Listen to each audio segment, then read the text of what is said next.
বর্ষা শেষে উৎসব মুখর শহর থেকে জেলা পিকনিক স্পটগুলিতে উপচে পড়া ভিড়। ব্যাপক পুলিশি নিরাপত্তার ব্যবস্থা শহরের বিভিন্ন প্রান্তে জনবহুল জায়গায় অতিরিক্ত পুলিশ মোতায়েন রয়েছে। বর্ষবরণ রাতে উৎসবমুখী আমজনতা।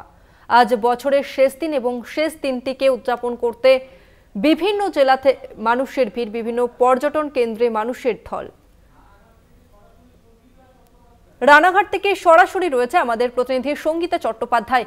সঙ্গীতা, তুমি এই মুহূর্তে কোন স্থানে রয়েছো, কি ছবি ধরা পড়ছে যেহেতু আজ বছরের শেষ দিন এবং এই শেষ দিনে মাতোয়ারা গোটা বাঙালি?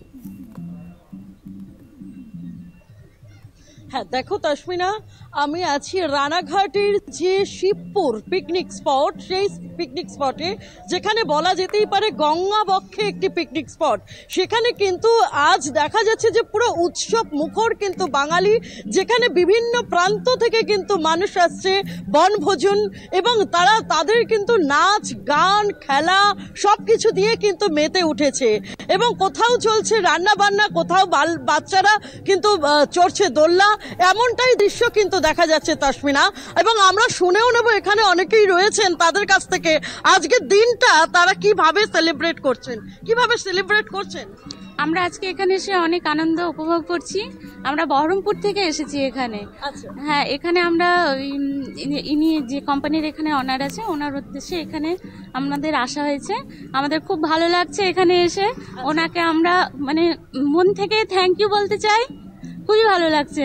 এই যে গঙ্গা বক্ষে পিকনিক চলছে, কিরকম মনে কেমন ফিল হচ্ছে? খুব আনন্দ হচ্ছে আমাদের।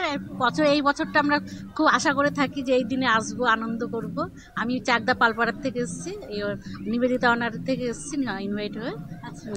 Thank you.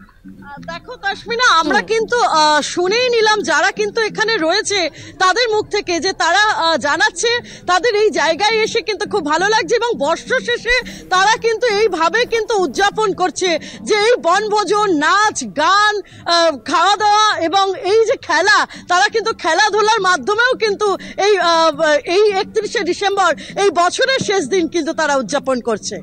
একদমই ধন্যবাদ তোমাকে সঙ্গীতা, সরাসরি আমাদের রানাঘাটের ছবিটা দেখানোর জন্য।